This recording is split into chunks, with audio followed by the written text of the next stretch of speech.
గురించి బ్యాడ్ గా చెప్పింది డాడీ. అన్నయ్య నేను పిన్ని మాటలు వినకూడదు అని చెప్పింది. ఇంట్లో అందరి గురించి తనకి తెలుసని చెప్పింది. అందరి గురించి తెలుసనిందా?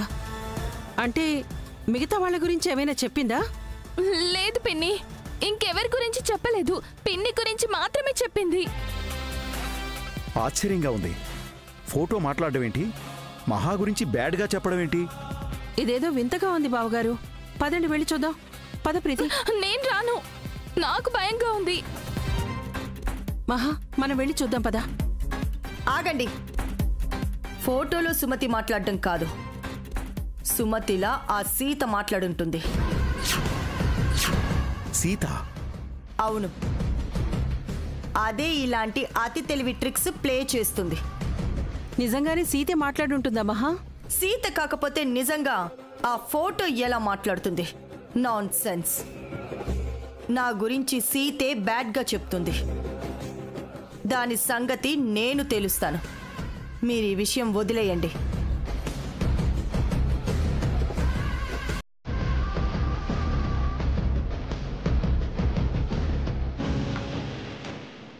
సీతా, టీచర్ ఏంటి నన్ను పిలుస్తుంది? నేను నిన్ను చూశానులే, బయటికి రా.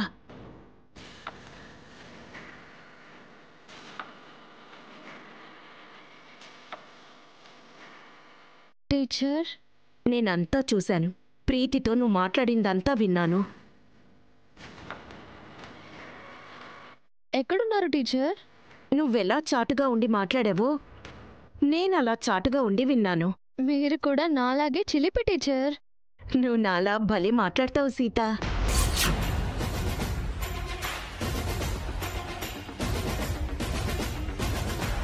మీలాగా మాట్లాడానా?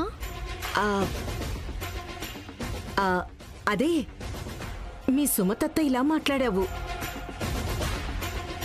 మా అత్తమ్మ ఎలా మాట్లాడుతుందో నాకే తెలీదు. మీకెలా తెలుసు టీచర్? అది నువ్వెలా మీ అత్తమ్మను ఊహించుకొని మాట్లాడావో నేను అలాగే ఊహించుకున్నాను. మనిద్దరం ఒకే రకంగా ఆలోచిస్తున్నాం టీచర్. మన రక్తం ఒకటే కదా సీత.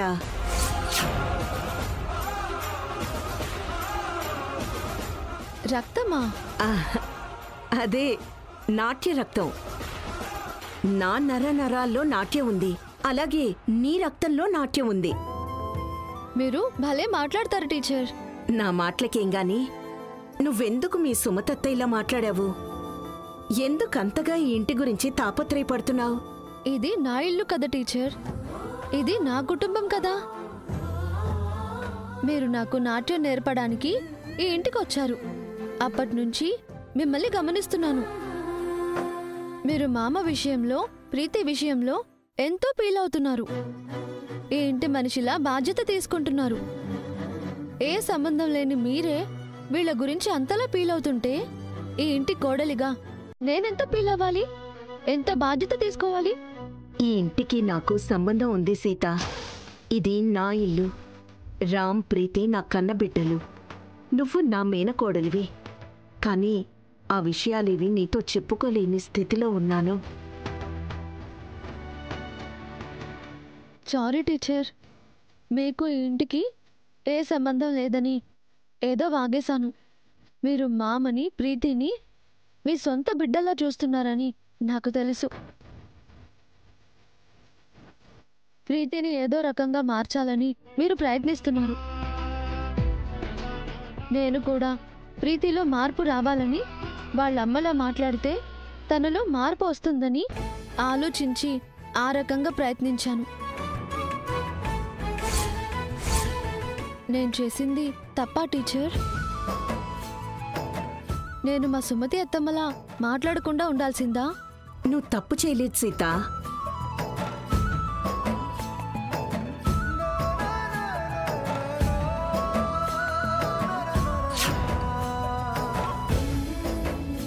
నిన్ను చూస్తుంటే చాలా గర్వంగా, ఎంతో ఆనందంగా ఉంది. ప్రతి ఇంట్లో నీలా బాధ్యత గల ఒక కూతురో కోడలో ఉండాలి. అప్పుడు ఆ ఇంట్లో ఏ సమస్యలు ఉండవు. సమస్య సీత. తన వల్లే ఈ సమస్యలన్నీ.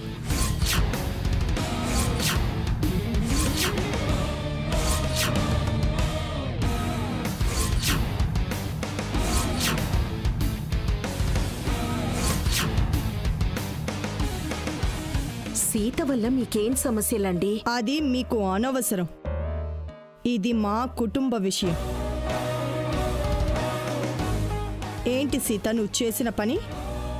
సుమతిలా మాట్లాడి ప్రీతిని భయపెడతావా? కన్నతల్లి మాట్లాడితే కూతురికెందుకు భయం? మధ్యలో మీరు మాట్లాడకండి.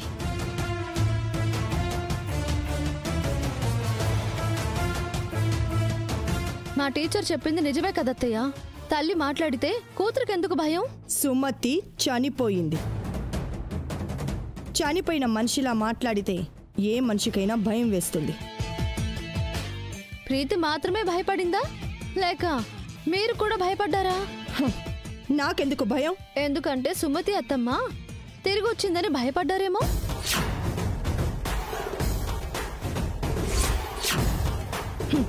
నాకు అలాంటి భయాలేమీ లేవు. నా గురించి ప్రీతితో బ్యాడ్గా చెప్పావంట, నా మాట వినొద్దు అన్నావంట. నా పిల్లల దృష్టిలో నన్ను విలన్ని చేయాలనుకుంటున్నావా? మామ ప్రీతి మీ కన్న బిడ్డలు కాదు, సుమతి అత్తమ్మ పిల్లలు. సుమతి ప్రాణాలతో లేదు కాబట్టి వాళ్ళు నా పిల్లలు. నువ్వు ఏం చేసినా, ఎన్ని చెడు మాటలు చెప్పినా వాళ్ళని నాకు దూరం చెయ్యలేవు. మీకు దూరం చేయలేకపోవచ్చు, కానీ వాళ్ళను మా సుమతి అత్తమ్మకు దగ్గర చేయగలను కదా. ఏంటి? సుమతి అత్తమ్మ చనిపోయిందని మీరు ఆవిడ జ్ఞాపకాలని కూడా ఈ ఇంట్లో లేకుండా చేశారు. అత్తమ్మను ఈ ఇంటికి దూరం చేయాలనుకున్నారు. కానీ నేను మీ చేతే అత్తమ్మ ఫోటో మళ్ళీ ఈ ఇంట్లో పెట్టించాను. అందరూ మళ్ళీ అత్తమ్మ గురించి మాట్లాడుకునేలా ఆలోచించేలా చేశాను. అత్తమ్మను మళ్ళీ ఈ ఇంటికి దగ్గర చేశాను. ఏదో ఒక రోజు అత్తమ్మ ఈ ఇంటికి, ఈ కుటుంబానికి ఎలా దూరమైందో అందరికీ తెలిసేలా చేస్తాను. సుమతి యాక్సిడెంట్లో చనిపోయిందని అందరికీ తెలుసు. అది ప్రమాదమో లేక కుట్రో ఎవరికి తెలుసు? ఏం వాగుతున్నావు సీత? సుమతి గారి ప్రమాదం వెనుక మిస్టరీ ఏంటో సీత బయట పెడతాను అంటోంది. మిస్టరీ అంటూ ఏమీ లేదు. సుమతి హిస్టరీలో కలిసిపోయింది అంతే. అది హిస్టరీనో మిస్టరీనో సీత తేలుస్తుంది. సీతకు ఎందుకంత సపోర్ట్ చేస్తున్నారు? మీ ఇద్దరి మధ్య సంబంధం ఏంటి? సంబంధం ఉంది కాబట్టే మాట్లాడుతున్నాను. ఏంటా సంబంధం? సీత మీకు ఏమవుతుంది? రక్త సంబంధమా? గురు శిష్యుల సంబంధం.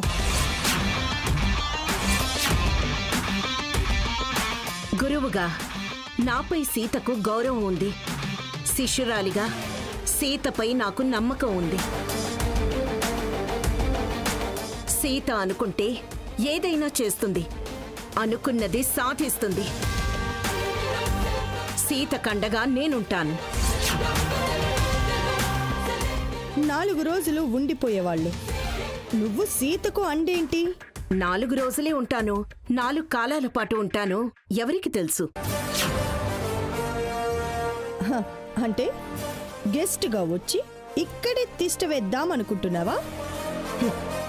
గెస్ట్గా వచ్చి తిష్ట వేసేవాళ్ళు ఈ ఇంటి కొత్తేం కాదులే.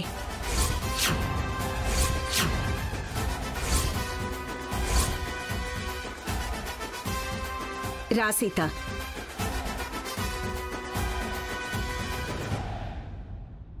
ఏంటా విద్యాదేవి ఉద్దేశం? గెస్ట్గా వచ్చి తిష్ట వేశారని ఎవరిని ఉద్దేశించింది? నా గురించేనా?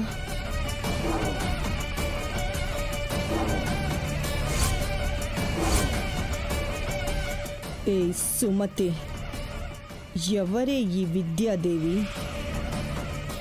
నా గురించి అంతా తెలిసినట్టుగా మాట్లాడుతోంది. నీకు దీనికి ఏమైనా సంబంధం ఉందా? నువ్వు చచ్చావనుకున్నాను, కానీ బ్రతికే ఉన్నావు.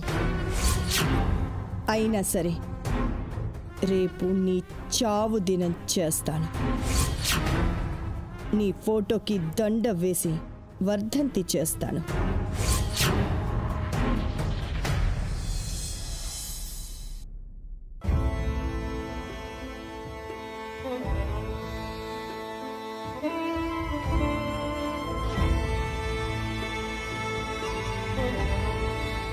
ఈ ఇంట్లో ఒకప్పుడు దీపం పెట్టిన దాన్ని ఇప్పుడు నేను బ్రతికుండగానే నాకు దీపం పెడుతున్నారు.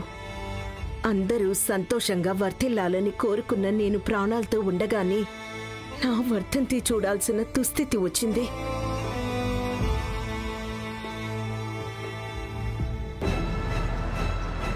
జన, ఒకసారి చూడు. అంతా ఓకే కదా? ఇంకేమైనా ఏర్పాట్లు చేయాలా? ఏదైనా ఉంటే ముందే చెప్పు జన.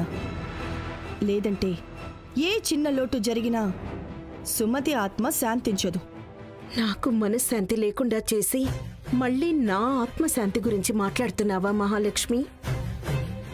సుమతి చనిపోయాక మమ్మల్ని, ఈ ఇంటిని ఏ లోటు లేకుండా చూసుకున్నా మహా. ఇప్పుడు చనిపోయిన సుమతి వర్ధంతిని ఏ లోటు లేకుండా జరిపించాలనుకుంటున్నావు. ఈ ఒక్క గొప్ప మనసు చాలు సుమతి ఆత్మ శాంతించడానికి. మహాలక్ష్మి గొప్పదేం కాదండి. తను మనకి చేసిన ద్రోహం గురించి తెలిస్తే మీరిలా మాట్లాడరు. అవును పిన్ని, మీరు నిజంగా గ్రేట్. అమ్మ వర్ధంతిని గుర్తుపెట్టుకొని చేస్తున్నారు. సుమతి వదిన ఏ లోకంలో ఉన్నా సంతోషిస్తుంది వదిన. అమ్మ ఆత్మ ఇక్కడే ఇక్కడ ఉండి నిన్ను అప్రిషియేట్ చేస్తుంది పిన్ని. నేను ఆత్మగా లేను ప్రీతి, ప్రాణాలతో మారు రూపంలో మీ కళ్ళ ముందున్నాను. సుమతి పెద్దమ్మ రుణం మీరు తీర్చుకుంటున్నారు పెద్దమ్మ. మిమ్మల్ని చూస్తుంటే గర్వంగా ఉంది. అవును మహా, బతికున్న మనుషుల్నే ఈ రోజుల్లో ఎవరూ పట్టించుకోవట్లేదు. అలాంటిది ఏనాడో చనిపోయిన సుమతి అక్కను నువ్వింతలా గౌరవిస్తున్నావు. నీకు హ్యాట్స్ ఆఫ్ చెప్పాల్సిందే. ఇందులో నా గొప్పేం లేదు. నాకంటే సుమతి చాలా గొప్పది. ఇంత పెద్ద ఇంటిని, కుటుంబాన్ని నాకిచ్చింది. తను నాకప్పగించిన బాధ్యతల్ని నేను నెరవేరుస్తున్నాను తప్ప తన రుణాన్ని ఎప్పటికీ తీర్చుకోలేను. ఎంత మోసకారిగా మాట్లాడుతున్నావు మహాలక్ష్మి. నీ మాటలు వింటుంటే నేనే కరిగిపోయేలా ఉన్నాను. సుమతి రుణం నువ్వు తీర్చుకోవడం కాదు, సుమతి ఇంకో జన్మెత్తి నీ రుణం తీర్చుకోవాలి మహా.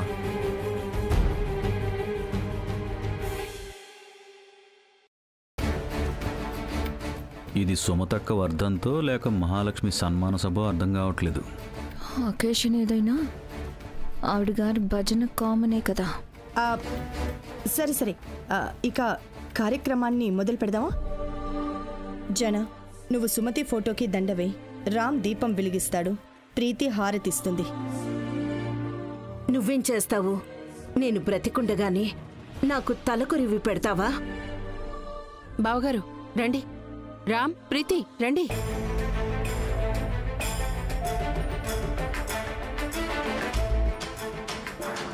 ఒక్క నిమిషం ఆగండి.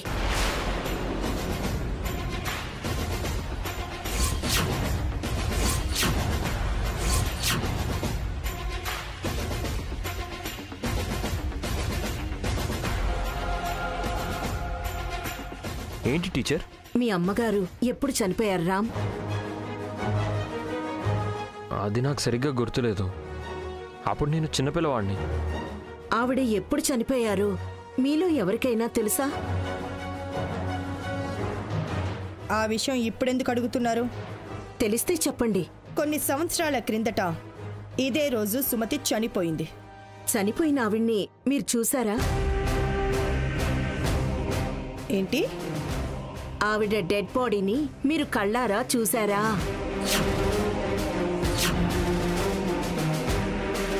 లేదు, తను కారు ప్రమాదంలో మరణించిందని తెలిసింది. డెడ్ బాడీ దొరకలేదు. మరి ఆవిడ చనిపోయిందని ఎలా నిర్ధారించుకున్నారు?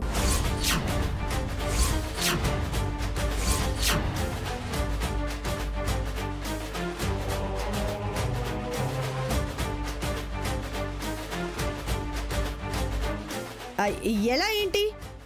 ప్రమాదంలో కారు గుజ్జుగుజ్జు అయింది. బాడీ అక్కడే లోయలో పడిపోయిందని పోలీసులు చెప్పారు. లోయలో పడిన బాడీని మీరు బయటికి తీసుకురాలేదా? ఎంత వెతికినా దొరకలేదని పోలీసులు చెప్పారు. బాడీ దొరకకుండా తను చనిపోయిందని ఎలా కన్ఫర్మ్ చేసుకున్నారు? ఆవిడ ఎక్కడో ఓ చోట బ్రతికే ఉండొచ్చు కదా.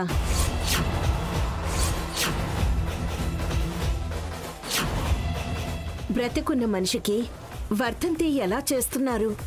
తప్పు కదా.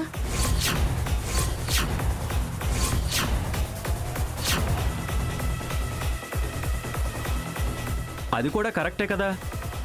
సుమతక్క బతుకుంటే ఇలా మనం తన వర్ధంతి చేయడం చాలా తప్పు. తప్పు మాత్రమే కాదు, పాపం కూడా.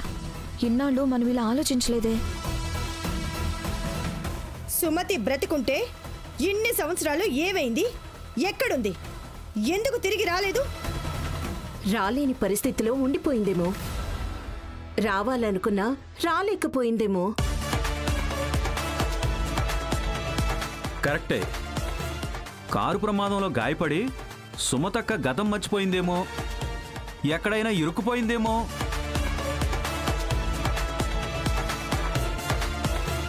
అలా జరిగే అవకాశం కూడా ఉంది. గతం మర్చిపోయి చాలా సంవత్సరాల తర్వాత మళ్ళీ అంతా గుర్తొచ్చి తిరిగొచ్చిన వాళ్ళ గురించి నేను విన్నాను.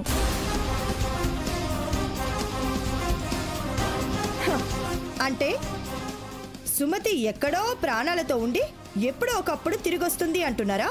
అదృష్టం ఉంటే ఆవిడ తిరిగి రావచ్చేమో. దేవుడు కరుణిస్తే ఆ అద్భుతం జరగచ్చు కదా. ఇది అర్థం పర్థం లేని వాదన. అనవసరంగా మా టైం వేస్ట్ చేయకండి. ఆవిడ అర్థం పర్థం లేకుండా ఏం మాట్లాడింది? న్యాయంగా, లాజికల్గా మాట్లాడింది. చనిపోయిన మనిషి వర్ధంతి నాపడం ఏం న్యాయం? సుమతక్క బతికుండే అవకాశం ఉంది, అందులో కూడా లాజిక్ ఉంది. ఇప్పుడు ఆవిడ వర్ధంతిని ఆపడమే న్యాయం, ధర్మం. సుమతి చనిపోయిందని చట్టం చెప్పింది, మేము దాన్ని ఫాలో అవుతున్నాం. మీరేమో మధ్యలో వచ్చి న్యాయం, ధర్మం అంటున్నారు. చట్టం చెప్పిందే నిజం కాదు. న్యాయం, ధర్మం కూడా ఆలోచించాలి. అంటే మేము నమ్మిన చట్టానికి మీరు చెప్తున్న న్యాయం, ధర్మానికి పోటీ పెడుతున్నారా? మీరు చెప్పింది రైట్ అని తీర్పిస్తున్నారా? అవును.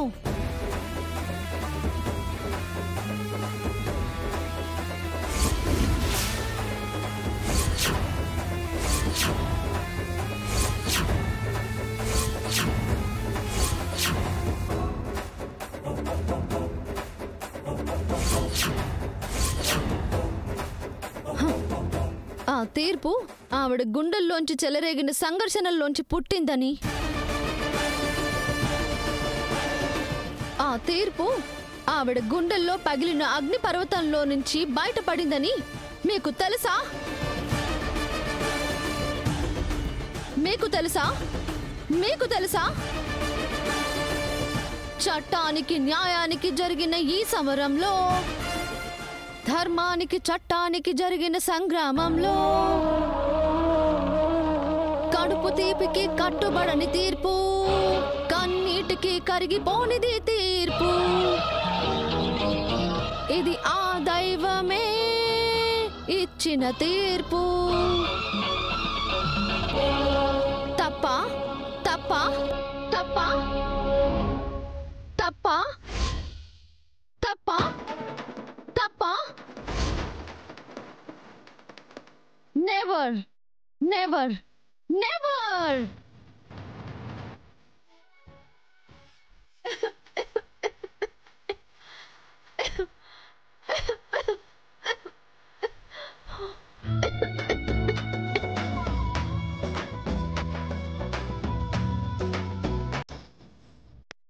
సీత ఈ అవతారం?